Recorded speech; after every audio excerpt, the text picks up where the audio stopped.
Hello, and welcome back to another edition of the Stony Brook Evening Newsbreak. I'm James Quigley. And I'm Aisha Diomande with the latest news. With Donald Trump's presidential honeymoon over, many reports suggest that Americans are not happy with the economy, especially the tariffs. Consumer confidence has fallen for the fifth consecutive month to the lowest ever in 5 years. A new CBS poll shows a majority of Americans think Trump's policies have worsened the economic conditions by the president's focus on the trade wars instead of lowering prices. On the immigration issue, more than half of those surveyed supported the president's policies. President Trump marked his 100 days of his second term with a trip to his Michigan rally, highlighting economic achievement as the White House announces some easing tariffs on automakers. And we're here tonight in the heartland of our nation to celebrate the most successful first 100 days of any administration in the history of our country. They all want to come back to Michigan and build cars again. You know why? Because of our tax and tariff policy. They're coming from all over the world. They're coming up and they're opening up plants. The automakers will not be subject to an additional duty on imported steel and aluminum. The goal here is to bring back the high quality industrial jobs to the U.S. President Trump creates what I would call strategic uncertainty in the negotiation. GDP numbers also suggesting that the economy shrunk by more than what they projected. Meanwhile, the Fed's preferred inflation gauge, core PCE, shows inflation rose 3.5% in the first quarter. According to Bloomberg, the stock market has broadly stumbled, with DOW and S&P 500 losing 7% and the Nasdaq losing about 11% since he has taken office because of so much uncertainty, the lowest since Nixon's presidency. On Monday, the Office of the Provost announced that the visas of 11 students from Stony Brook University, which had previously been canceled, are now back in effect. Earlier, it was reported that the 11 students were affected due to President Donald J. Trump trying to end the legal protections for international students throughout the country. In an email sent on Monday, Carla Jouet, Provost, the Senior Executive Vice President for Academic Affairs, along with Celia March, the Dean of the Graduate School for Vice Provost for Graduate and Professional Education, and Lindsay Walker, the Senior Associate Provost for Global Affairs, expressed their happiness in announcing that all Stony Brook students who had their immigration status canceled by the federal government have had their status restored. The three also expressed their gratitude for the university for quickly acting to help out students of the university. So it was announced earlier after the Trump administration decided to reinstate over 1,500 student visas on Friday, April 25th, following a federal court hearing. A high-ranking official from the Department of Homeland Security told the New York Times that the Trump administration might continue to take steps to end the legal status of these students. Lejeune, Marshik, and Walker assured the Stony Brook community in their email that the university understood the challenges facing higher education, is prepared to tackle these issues as best as they can. They also urged students who are affected to reach out to the Global Affairs at globalaffairs@stonybrook.edu. Columbia student Mohsen Mahdawi has released in Vermont this morning after 2 months of detention. The release was ordered by federal judge Jeffrey Crawford, who stated the detention was, quote, the result of retaliation for protected speech. If we have faith in our beliefs, unshakable beliefs, which is the belief that justice is inevitable, we will not fear anyone, because our fight is a fight for love, is a fight for democracy, is a fight for humanity. Mahdawi was arrested by Immigrations and Customs Enforcement agents shortly before his scheduled citizenship interview on April 16th. He had been arrested due to the Trump administration's use of an obscure law to allow deportations of people that, quote, adverse foreign policy consequences for the United States. His attorneys had stated, however, that Mahdawi was simply using his First Amendment right to lead in pro-Palestinian protests on the university's campus. He will have another hearing regarding his immigration status tomorrow. More on this subject, we have our reporter Quincy Bergham with Professor Musa Al-Garbi here in the studio. Quincy? As this administration's focus has primarily been on elite universities, it's surprising to see that this nationwide offense has made its way over to Long Island. I'm here speaking with Stony Brook University professor Musa Al-Gharbi, who's recently written in the Washington Post about this growing tension between the Trump administration and universities. So, Professor, it seems that the Trump administration is starting to see some pushback in its war against higher education. Are you surprised by the release of Moshe Madawi and the reinstatement of the Stony Brook international student visas? Yeah, surprised, I don't know if I would say I'm surprised. I'm encouraged. One of the things that I stressed in my article for the Post is that in many respects, the administration seems to have kind of overplayed its hand. So with Columbia University, they folded quickly. But then with respect to Harvard, rather than rewarding Columbia for complying, they kind of demanded even more extreme things from Harvard, and including making demands that the university just literally couldn't actually comply with because they contradicted each other and things like this. And so as a result of the fact that Harvard was not able to comply and has taken this position of resistance, this has kind of created an atmosphere where other academic stakeholders have also kind of rediscovered their voice and are kind of pushing back in various ways. And so it's encouraging to see these kinds of positive developments in schools like Stony Brook and in other colleges nationwide, where some of these illiberal and illegal actions by the administration are meeting with more resistance. Now, as it relates to Moshe Madawi, that's a kind of separate issue where the courts have kind of affirmed his right to due process and trial and things like this. This is kind of a little bit out of the wheelhouse of universities themselves to maybe to arrange his release or not. And Columbia certainly didn't do much of anything to support their student when he was arrested. But it is encouraging to see the courts insisting on due process from the Supreme Court down. They've been pretty insistent on due process. Yeah. So you described these attacks from the Trump administration as self-defeating behavior. What do you mean by that? Yep. I think one of the problems, so if the Trump administration wanted to gain maximum compliance from schools, from colleges and universities, they were positioned to have that happen because Columbia, as I mentioned before, when the Trump administration made demands of them, they folded immediately. They said they weren't going to resist. There's this phenomenon in the social sciences called institutional isomorphism, and what that means is like when there's a situation and universities or other institutions just aren't sure what the right play is because there's these competing trade-offs, there's a lot of uncertainty, then usually what happens is there will be someone who makes a first move, and then everyone will just copy that first mover.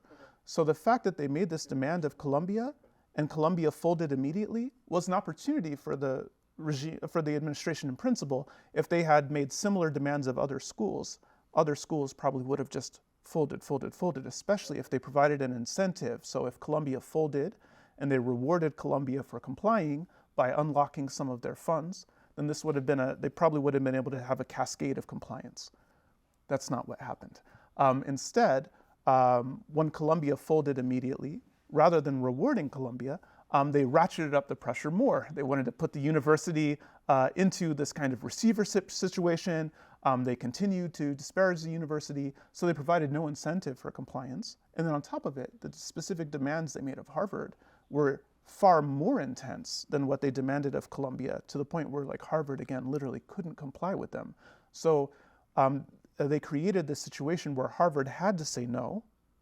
And the fact that Harvard said no created a cascade in the other direction. So instead of getting a cascade of compliance, now they're getting a cascade of resistance because Harvard has kind of opened up this space for other university leaders to also kind of rediscover their voice, rediscover a backbone. This is a self-inflicted wound at the hand of the Trump administration because they kind of overplayed their hand when they got this kind of early compliance from Columbia. So do you think that the reinstatement of the student visas and the release of Moshe Madawi, do you think that this is sort of evidence that the Trump administration is realizing that this is not a battle that they can win? Or do you think that they're going to continue to push, after they've seen some small victories over Harvard, with them changing the name of their DEI policy to the community of campus life. Yeah, so in the case of Harvard, I mean, one of the things that Harvard complained about actually in the lawsuit they launched against the Trump administration is that even before these efforts by the White House, they had kind of tried to engage in this preemptive compliance. They had already tried to make a ton of reforms in order to appease Trump and also to address some of the problems that were on campus before the White House even made these demands, and they got zero credit for it. This is one of the things they complained about in their lawsuit to Trump. And so I think some of these moves that Harvard is making, for instance, renaming and kind of trying to retool their DEI offices and initiatives, like part of it I think is trying to appease Trump, part of it is trying to just make changes that they were already maybe committed to. As far as the White House, I don't think the White House is at this point super deterred from a lot of the things they want to do. I think the release of Mahdawi and the reinstatement of the student visas at Stony Brook, part of this is good on university leaders to kind of follow due process. But I think a lot of university leaders now are kind of pulled in two directions, where on the one hand there's this political pressure from the White House and elected representatives. On the other hand, there's this pressure from the courts to uphold due process, to make sure that students who haven't, that stakeholders who haven't, say, violated the laws and things like this are afforded the rights that they're entitled to. To violate stakeholders' rights in this way opens you up to lawsuits. So I think a lot of university leaders, for instance, in this case, are facing kind of dual pressures. On the one hand, they don't want this kind of blowback from politicians and other stakeholders. On the other hand, they also don't want to be facing lawsuits for violating students' rights or failing to uphold students' rights in ways that they're obligated to do.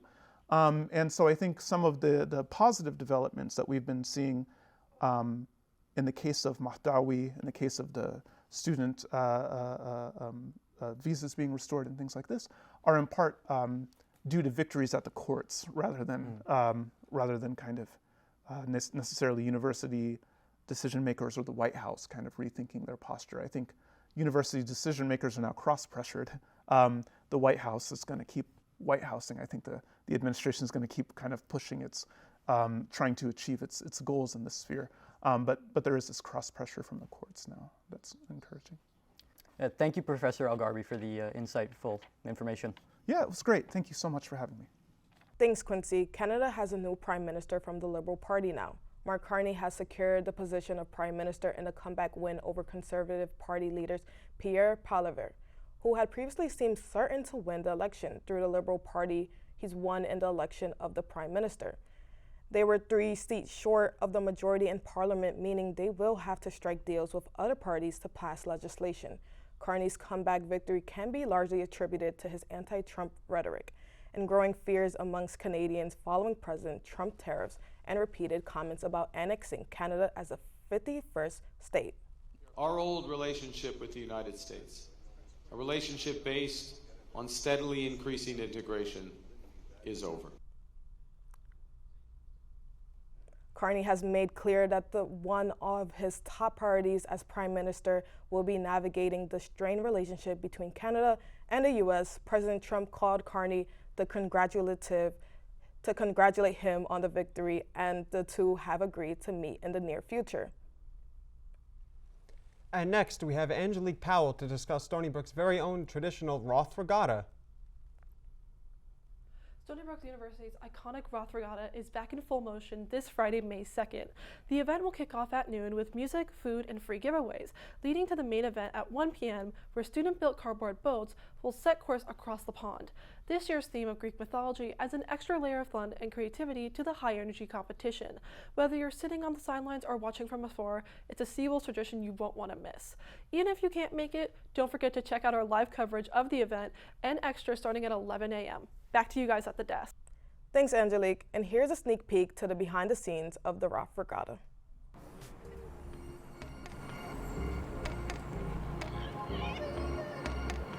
Hello everyone, my name is Imra Ahmed. I'm the winners today, but we'll also be interviewing.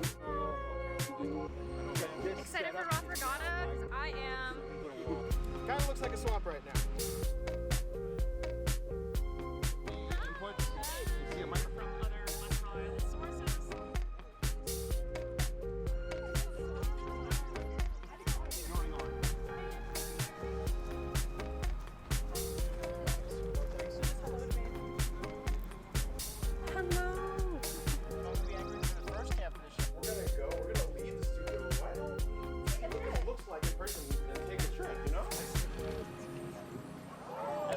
sure to tune in to Roth Regatta Live on May 2nd.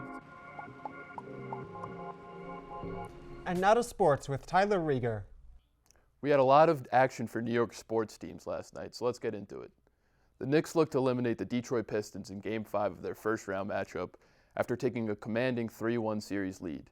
However, this scrappy Pistons squad had a different idea as budding star Cade Cunningham stuffed the stat sheet with 24 points, 8 assists, and 8 rebounds to lead his team to a 3-point victory. For the first time in the series, Knicks star Jalen Brunson failed to score 30 or more points in a game. Brunson and teammate Josh Hart were both hobbled by untimely injuries and missed a crucial stretch late in the game. The Knicks look to regroup after their lackluster performance in a Game 6 showdown in Detroit on Thursday night. In baseball news, both New York ball clubs have been on fire, with the Yankees and Mets having the best records in their respective leagues. The Yankees took on the Orioles in Game 2 of a 3-game set in Baltimore last night. The offense got rolling early as Trent Grisham, Aaron Judge, and Ben Rice led the game off with back-to-back-to-back home runs. Starting pitcher Carlos Rodon was dialed in, retiring the first 15 batters he faced, eventually allowing only 2 runs and 2 hits in 6 innings of work. The Bronx Bombers continued their onslaught throughout the game, hitting a total of 6 home runs in their 15-3 win over the struggling Orioles. They look to win the series in a Game 3 rubber match tonight. And the Mets continued their own hot streak in their series opener against the Arizona Diamondbacks. Met stars Francisco Lindor and Starling Marte each hit 2-run homers early on as the team in Queens quickly amassed an 8-run lead. With the help of some spectacular defensive plays, Mets starter David Peterson gave up only 1 run in 5 innings pitched. The Mets ended up winning the contest 8-3. Tonight they look to tack on another victory to their 8-game home win streak in their second game against the Diamondbacks in as many days. Back to you at the desk. And that's all from Stony Brook Newsbreak for this semester. Have a great summer. Yeah.